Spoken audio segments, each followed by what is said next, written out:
Hi, my name is Mike Kola, the lead pastor at Trinity Church in Indianapolis. I am so excited about this next series. Our mission, we really believe, is to love God, love others, and help others know and love God. One of the primary ways that we are executing the last part of that is by intentionally raising up the next generation of leaders. So over the course of the next couple of weeks, we are going to be bringing in our residents and interns and letting them share with you what God has put on their heart, their calling to ultimately go out and lead churches around the world. So join us as we do more than just minister to the people here, but we help prepare the people here to go and change the world.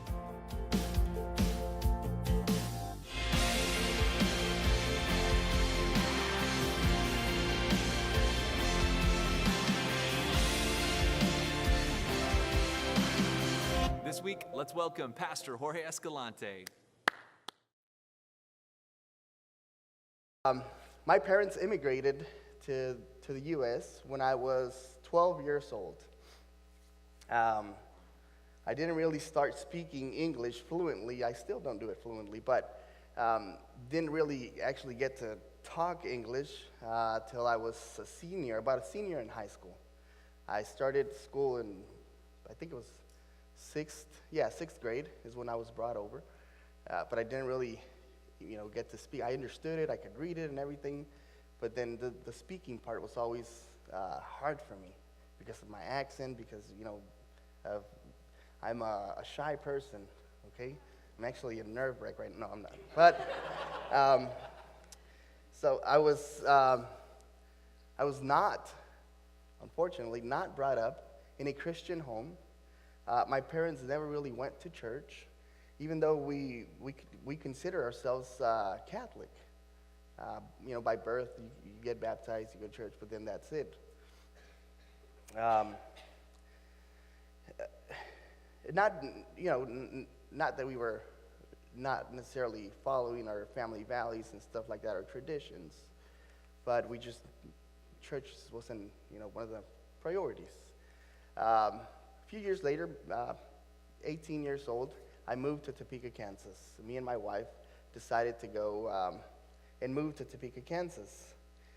And there is where my call to ministry actually begins. It was a rough few years to begin with, okay? I got involved, and I hate to talk about this, not hate, but I dislike that part of my life. But for some reason, God allowed it to happen, and because of it, I now get to share about it with people, okay? I got involved with drugs. I got involved with alcohol, and with everything that comes with it. Because of that, I lost my job, and we started losing things, everything. I lost my job. I lost our credit, went down the drain. We lost our car. We were about to lose our house. I had gone, 6-7 months without paying it. They were about to take our house away. My wife had enough of it. She was about to leave me. She was, in a, ¿cómo se dice? Desperate. She was just, and it's not desperate, but it's a different word. And to top things off, I landed in jail, okay? So I was there for a little bit. Like I said, it was a rough few years, okay? Then light came into our darkness. And God, through His divine power, showed us mercy, showed us unconditional love, even though I didn't feel like I deserved it. I didn't feel like I deserved to be loved the way He did, to have experienced the mercy and His grace that He had for me. A guy that didn't care about anything. I was out there doing my own thing. And then He steps into the picture and He says, okay, Jorge, that's enough. Okay? You're going to turn around. And so He did. He turned us around. Thanks to a local Christian church, a Wesleyan church, we came to know Jesus, me and my wife. At first, my wife would go by herself, and she would just pray for me, pray over me, pray for me, until I decided to go myself and check it out, see why she was going to church all this time and just coming home all different and stuff. Then I decided to go, and I found out, what love really was. Thanks to the pastor and a few of the leaders that showed us that there was a new way of living, a life that Christians call purpose. A life with purpose. A life with meaning. I didn't know that before. I was just living day to day. But there is a life with a purpose, a life with meaning. And that is what made me fall in love with Jesus. That right there, I was like, okay, that's it. I'm done. Okay? So years later, God uses my life experience and calls me to serve him with the youth. Okay? And I served them for about 10 years. I did the youth pastor for our second generation of Latinos. I was just, using my testimony, getting to into their lives and just their life experience and showing them that if God can change me, he can definitely change you.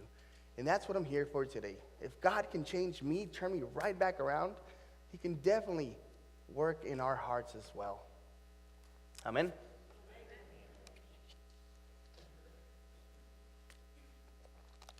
So I've been here at Trinity for about almost 2 years.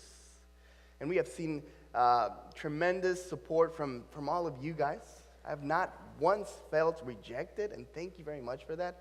Because when you're Hispanic and you join an Anglo church, it's hard. It's difficult for us to step into a new world. Okay, we are used to just going to our own, Hispanic churches, praising God in our own language. So it's very difficult. So thank you very much for that. You guys have loved us, have showed us, God's love, and thank you for that. And because of that, we now have about 15 families that join us every Sunday at the Northeast Indy location. Amen? So I believe that God wants to use us to show love, to show mercy, to show compassion here in Indy to our Latino brothers and sisters. Jesus said, and this is where we start our message,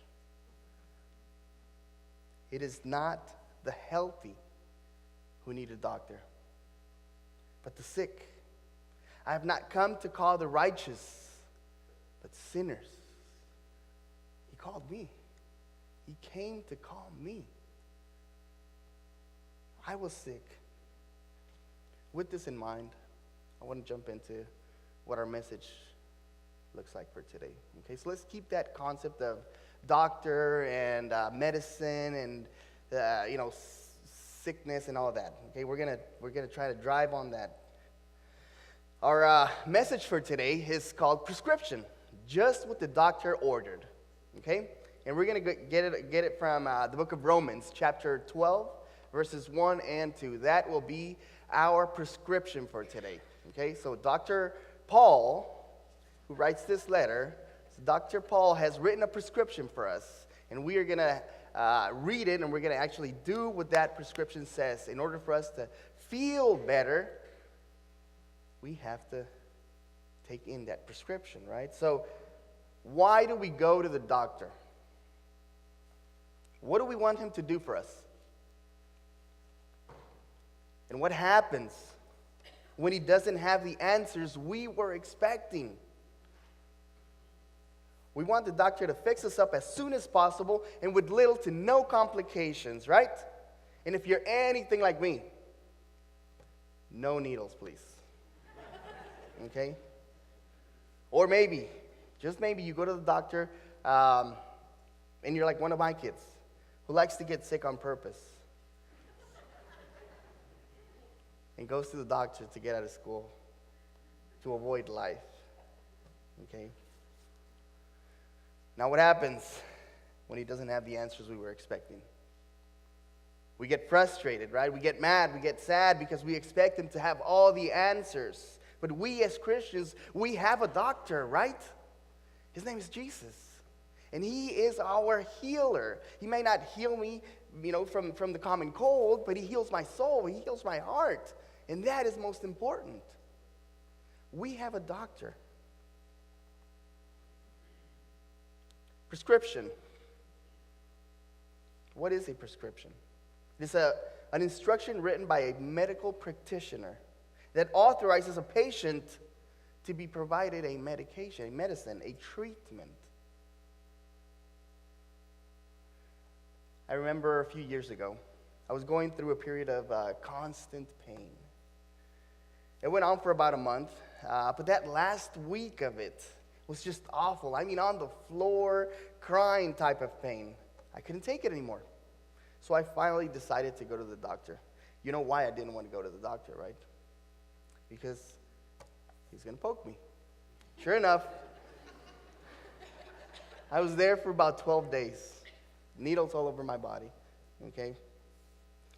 I drove myself to the doctor, and he said my appendix had burst, okay? He said I could have died if I had waited any longer. It is that serious.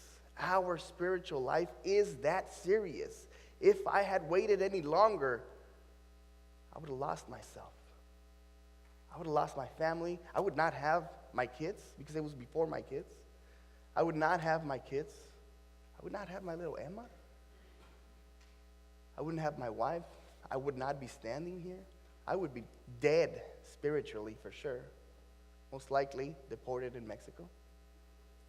Not that Mexico's a bad place, but this is pretty nice here too.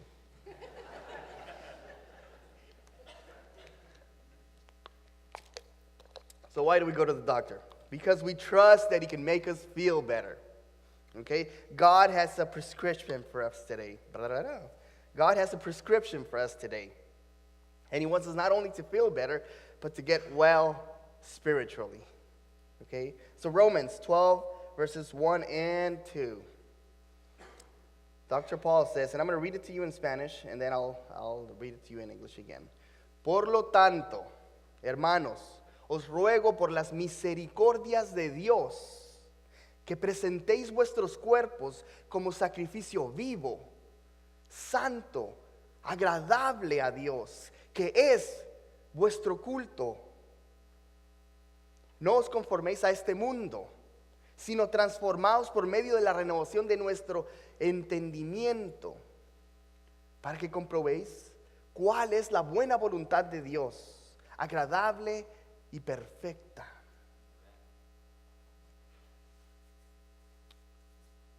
Let us stay within that prescription theme. Therefore, I urge you, brothers and sisters, in view of God's mercy, to offer your bodies as living sacrifice, holy and pleasing to God.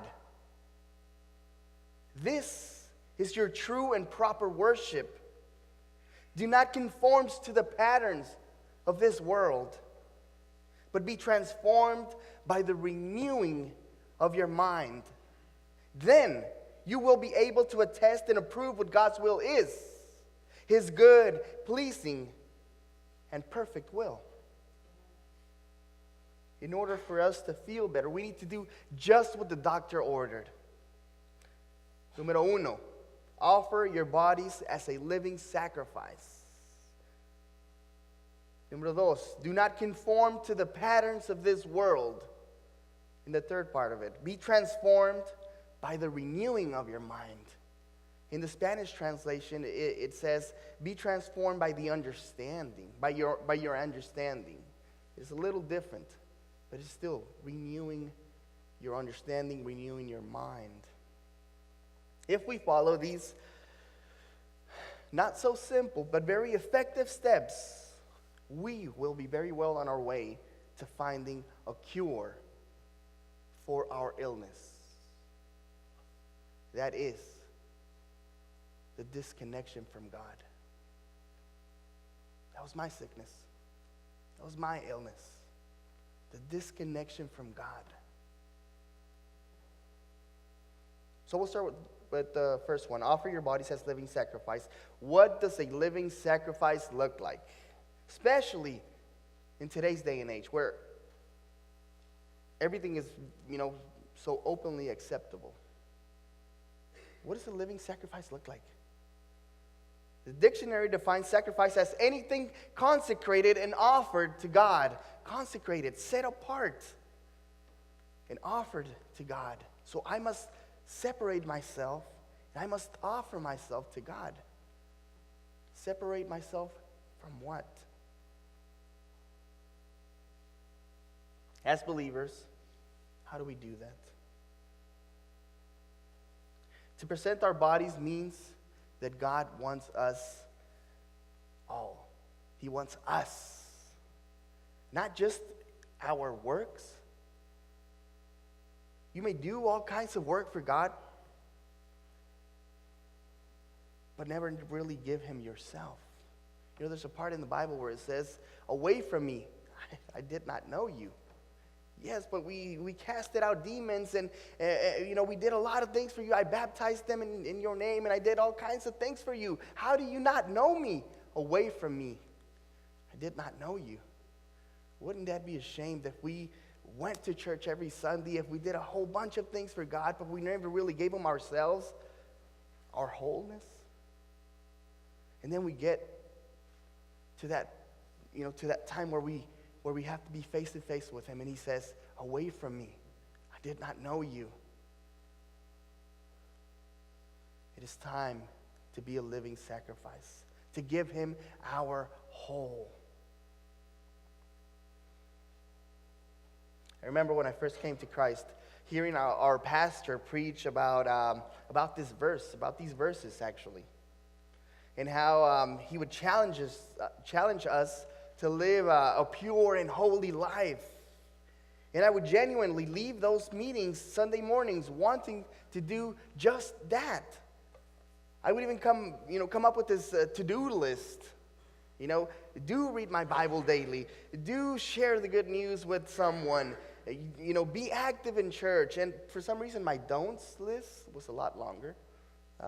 Don't drink, don't swear, don't covet, don't do drugs, and the list would go on and on. The list, the first week would be easy.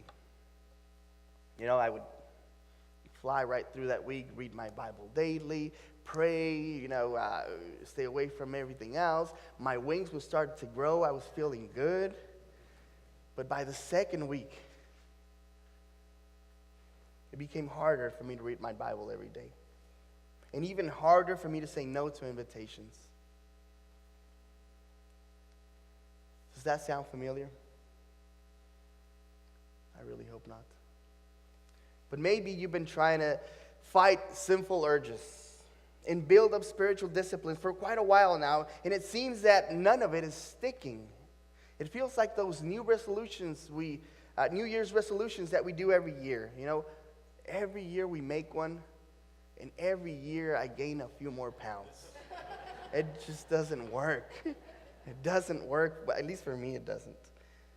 So we look at Romans 12:1, and we see how important it is to God and to us that we be transformed into living sacrifices. The Old Testament teachings describe atoning sacrifice as spotless, blameless, and innocent. God calls us to be nothing less than that. So why is it so hard to become right with God?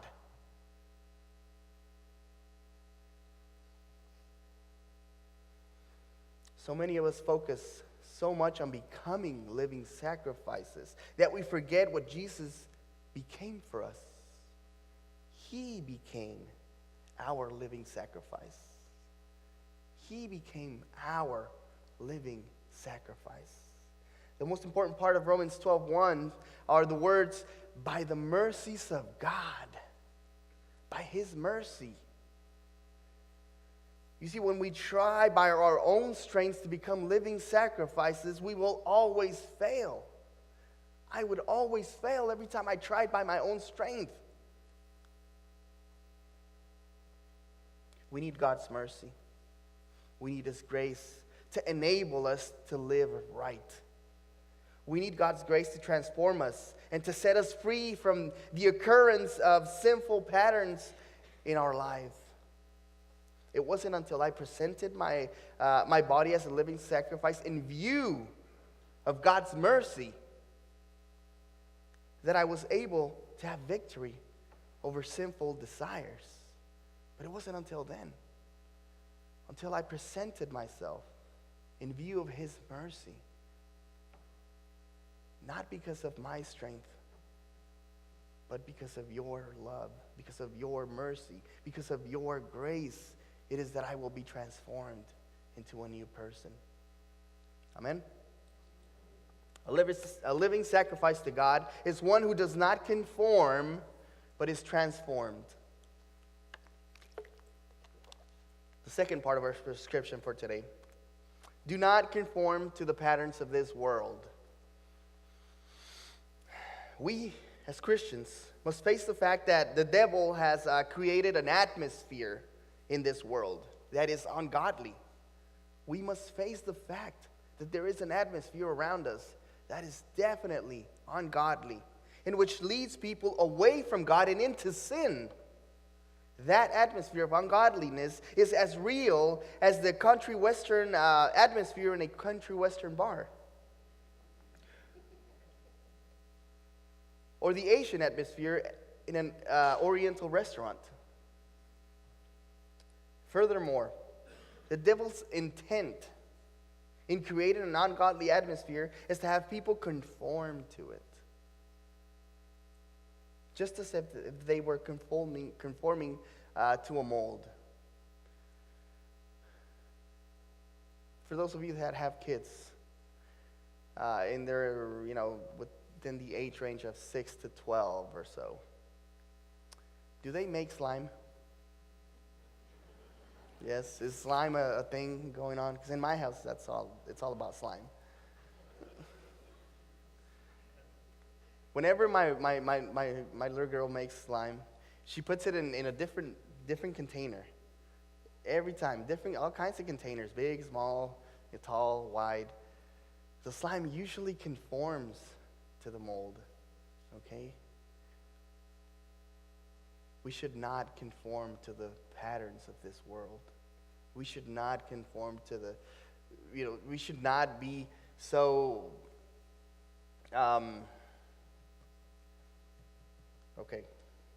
I will get back to that, I promise, okay? So as Christians, we must become spiritual meteorologists, okay? We must become sensitive to the spiritual atmosphere around us and able to recognize how we are being influenced, okay? And whether that influence is godly or ungodly. We have to be able to recognize that. As Christians, we have to be meteorologists, okay? Why do you guys make words so hard? We must become sensitive to that atmosphere. Interestingly, Eugene Peterson, in his popular version of the Bible, The Message, he translates Romans 12 like this, okay? Don't become so well adjusted to your culture that you fit into it without even thinking. That's how he translates that. Don't become so well adjusted to your culture that you fit into it without even thinking. Christians need to think about what they're doing and why they are doing it, and not just do what everyone else is doing. So, número uno, offer your bodies as living sacrifice. Do not conform to the patterns of this world. And the third part of it is, be transformed by the renewing of your minds, by the renewing of your understanding. When we renew our understandings or our minds, we transform into we are transforming who we are into who God wants us to be. How am I to be transformed? How am I to be renewed? This is the opposite of being conformed to this world. The battleground between conforming to the world and being transformed is within the understanding of the believer. Christians must think differently. I don't want to be conformed to this world. I want to be transformed. I want to be renewed. The problem with many Christians is that they live a life based on feelings. Okay? The life based on feelings says, how do I feel today? Do I feel good? Do I feel happy? Do I feel sad? Do I feel tired? How do I feel about my job? How do I feel about that lady that lives with me every day? My wife. How do I feel about her?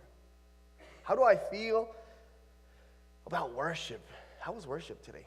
How do I feel about it? How do I feel about the preacher up here right now? How do I feel about him?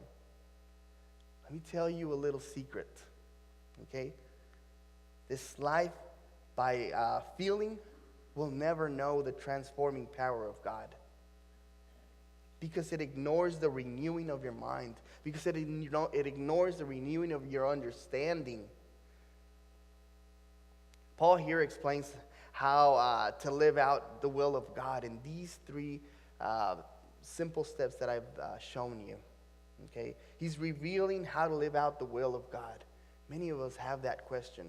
What is God's will for my life? How does that look like? Keep in mind the rich mercies of God in your past, in your present, and in your future. Remember that it is by His mercies, not by your strength, not by my strength. It is by His mercies. Act in an intelligent worship. Decide to yield your entire self to Him. Present your bodies as living sacrifices. Resist conformity to the thoughts and actions of this world. Do not be conformed. And by focusing on God's word and fellowship with Him, be transformed by the renewing of your mind. Then, your life will be in the will of God. Your life will prove what is that good and acceptable and perfect will of God. If I follow the written prescription, I will come to know what God's will is for my life. I will conclude with this. Have you guys ever heard the story about the eagle who thought it was a chicken? When the eagle was very small, he fell from the safety of his nest. A chicken farmer found the eagle and brought him into the farm and raised him in a chicken coop amongst the many chickens. It wasn't long till the eagle began to act like the chickens, scratching and pecking at the ground. The bird that once soared his high heaven seemed satisfied with the barnyard life, of the lowly hen. One day, the farmer was visited by a shepherd who lived up in the mountains where the eagles lived. Seeing the eagle, the shepherd said to the farmer, "What a shame to keep that bird hobbled here in your barnyard. Why don't you let it go?" The farmer agreed, and so they tried to let it go, but the eagle kept on coming back. They tried to, let him go, but the eagle kept on coming back all the time. Until finally the shepherd picked the eagle up and set it on a high stone wall. For the first time in months, the eagle saw the grand expanse of the blue sky and the glowing sun, just like I'm seeing those lights right now. Then it spread its wings and with the leap soared off into a tremendous spiral flight. Up and up and up he went. At last, it was acting like an eagle again. Many Christians live like the eagle thinking it was a chicken. we are put in this world and we forget who we really are. We become so conformed to the patterns of this world that we start acting like the world. And we become so alike that you can't really tell the difference. The only difference is that on Sunday mornings, we go to church and they don't. That's it. That is quite alarming. That is quite sad, to be honest. We were made for so much more than that, right? 1 Peter 2:9 says it this way, but you are a chosen people, a royal priesthood, a holy nation, God's special possession, that you may declare the praises of him who called you out of darkness and into his wonderful light. That is who we are. That is where we drive our identity from. We need to embrace that and continue to live from there.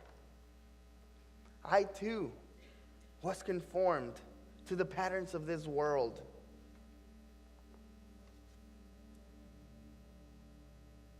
And it got me nowhere. It got me nowhere. Conforming to the patterns of this world. Yeah, I had a few friends, thought were my friends. They're not around anymore. It wasn't until God called me out of the darkness and into his wonderful light that I began to embrace that identity that he had always had for me. But it wasn't until then. It wasn't until I allowed God's mercy to enter my life. He is saying today, here I am. I stand at the door and knock. If anyone hears my voice and opens the door, I will come in and eat with that person, and they with me. Are you ready to open that door? Are you ready to let him transform you?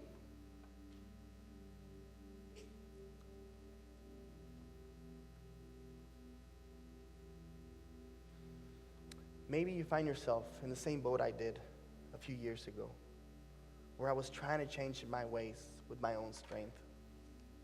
And I kept on falling over and over again until I got to the point where I felt like a hypocrite. I didn't even want to go to church anymore. I was fed up with it. I would go to church and put on a face, and then I would go home and put on a different one. My goodness, that got old real quick. And the devil started working in my mind, and he started calling me, you hypocrite. Why do you even do it? Why do you even go there? Just stay away. Conform to what I have for you. Thanks to the leaders, thanks to people like you that showed me God's mercy and that I was able to renew my understanding, that I was able to be a living sacrifice. So I want to invite you today, if you're in the same situation that I was, do not conform to it. Do not conform to it. There is way more to it. There is way more to life than what you're going through, than the situation that you're going through right now.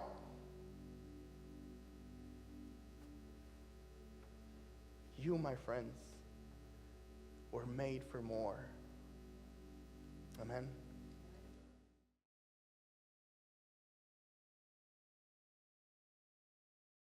We just want to thank you so much for joining us online. If God's working in your heart, we would love to hear from you. Go to www.encountertrinity.com and make sure to look up our information and send us a message. We want to know what God's doing in your heart. We want you to know that you are loved by God and absolutely have a purpose.